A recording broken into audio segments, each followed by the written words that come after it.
last 2 days, I've had the opportunity of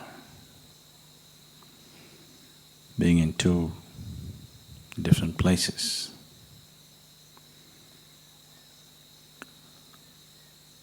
Of 2 different kinds, but the same intention, but 2 different kinds. I was at the Thanjavur temple, and yesterday I was also at the Gangaikunda, Cholapuram. All of you have seen both the places? Have you? No? So Thanjavur is a temple where externally they managed to build a magnificent temple of phenomenal beauty and proportion. 1,000 years ago, when there were no machines, there were no cranes, when there were no vehicles to transport huge rocks that were necessary to build this temple, all by the dint of man's effort.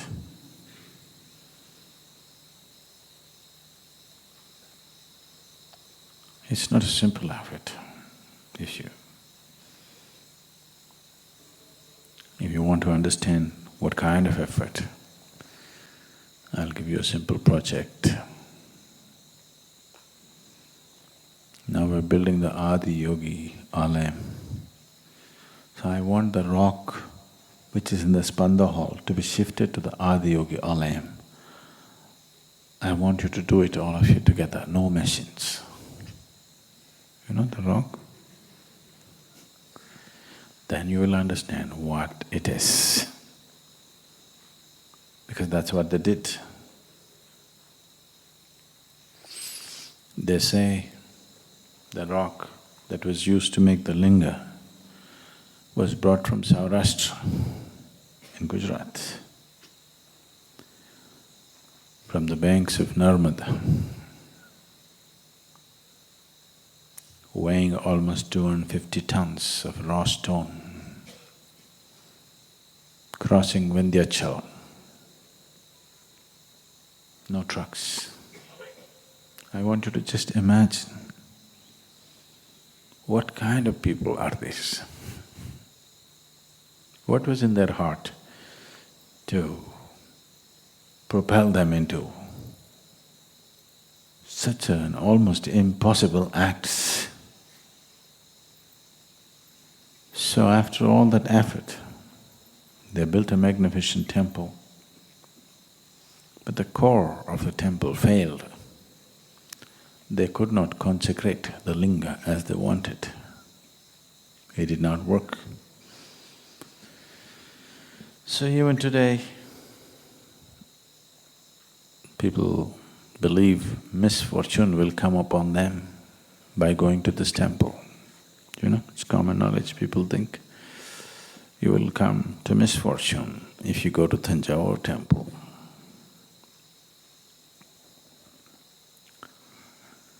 Which is not wholly correct, but partially correct, because it's a kind of a distorted energy form. It did not find completion. So almost 42 years of work, and then the very heart of it failed upon them. So Rajaraja Cholan, who attempted this, the only intention of building such a magnificent structure is to see that generations of people will benefit, that it will leave an impact on people, that it will be an uplifting experience for generations of people to come. When it did not happen, I can imagine his distress and pain of that wasted effort not just of the individual effort, but thousands and thousands of people would have worked for it. They would have emptied the state's coffers. Probably they fought battles to bring in the necessary resource.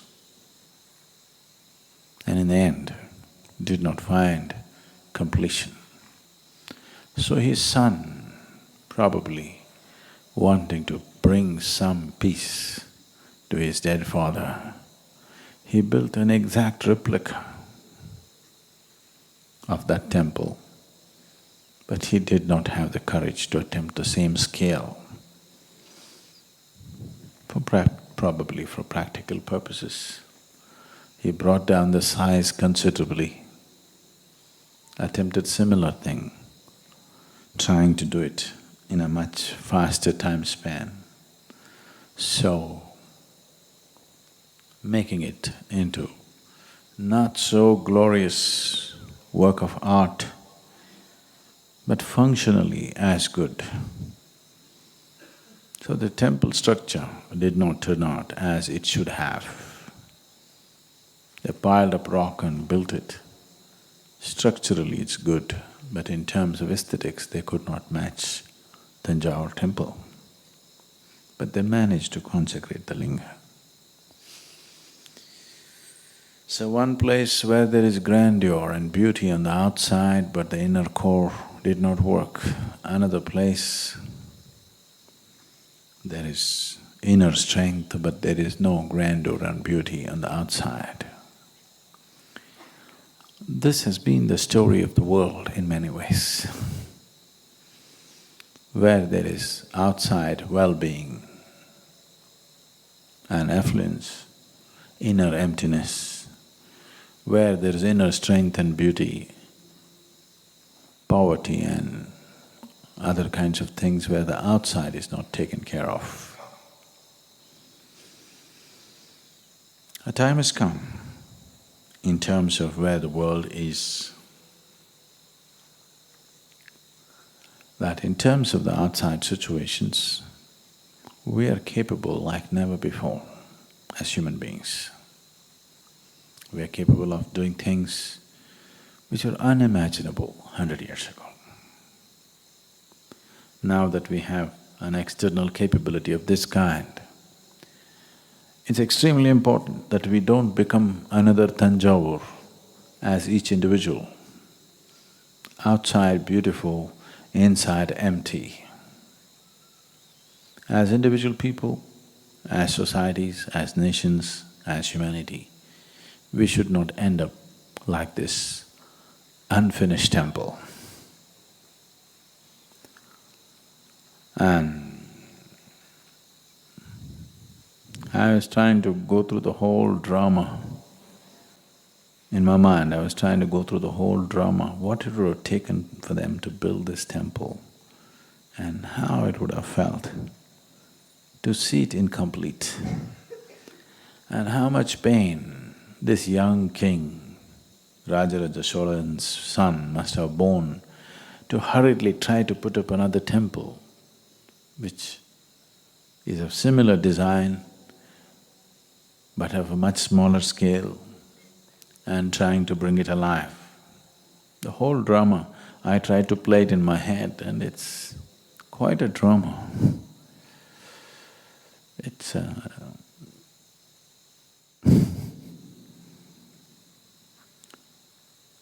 it's life in its very, very large scale, enormous magnitude. People playing out their life in a very large scale scape, and the pain of not being able to fulfill that, and the longing and desire to fulfill that. A fulfillment which is not of the personal kind. It is seen as something that you have to do for the people around you. This is a struggle and a pain and the fulfillment that every human being who longs to create something of phenomenal proportions to happen in this world, not everybody meets success, not everybody experiences the scale of failure that this great king might have experienced. So, at this juncture, where humanity is compelled to make decisions about scaling down their exterior, not because of their own consciousness, but because of ecological compulsions, a time has come when humanity has to scale down its outside grandeur substantially if they want to live for a long time. If we as a species, if we as a race have to exist on this planet for long enough, a time has come we have to cut down our plans for the outside. So when such a time has come, it's best, because you cannot curb human aspirations in terms of wanting to do great things. So it's very important that we start rolling out grand plans for the interiority. Otherwise, a human being will feel trapped, that he cannot find expression to his creativity, he cannot find expression to his wanting to do something more than what he is right now. So it is definitely time to roll out plans, very mega-scale plans about the interiority of the human being. But even for that, we need some outside infrastructure, which we are trying to fulfill in the next coming couple of years, a year or two. And we want to roll out really grand plans for every human being as to what you can do within yourself. There are incredible things that one can do within himself, which can easily keep a human being busy for a lifetime. And if you do such incredible things, at least you will not have the problem of planning one more lifetime. Because if you do such incredible things, then existence will see that you have to cease. You're too much.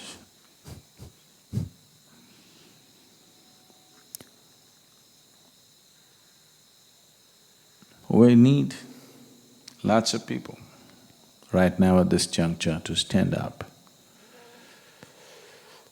It doesn't matter what you're capable of, what you're not capable of. All that it takes is, because as far as I'm concerned, I'm not concerned about people's talent. We know how to manufacture talent. But that is possible only if you subject yourself without any will of your own to the process. We can make anything out of you. We have the necessary technology, so we are not really looking for talent. If you have talent, it's useful. If you don't have any, but if you have unwavering commitment or devotion, you're much more useful, because now talent can be manufactured, anything can be built. If you have that one steady foundation in you, that your commitment and devotion does not waver, if that one foundation is there, we can build any kind of structure upon that. I'm looking forward to see a display of that kind of commitment and devotion in the coming few months, because we're looking at building things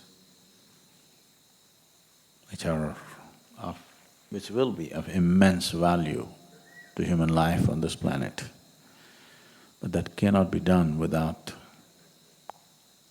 the fundamental stability that the focus of your life does not change even for a moment. If it changes, it loosens everything. You cannot build a structure on a moving foundation. You can only build it on a stable foundation. I hope a lot of you or many of you will work towards that, to bring that stability within yourself, so that we can create and offer something of value to yourself and everybody around you.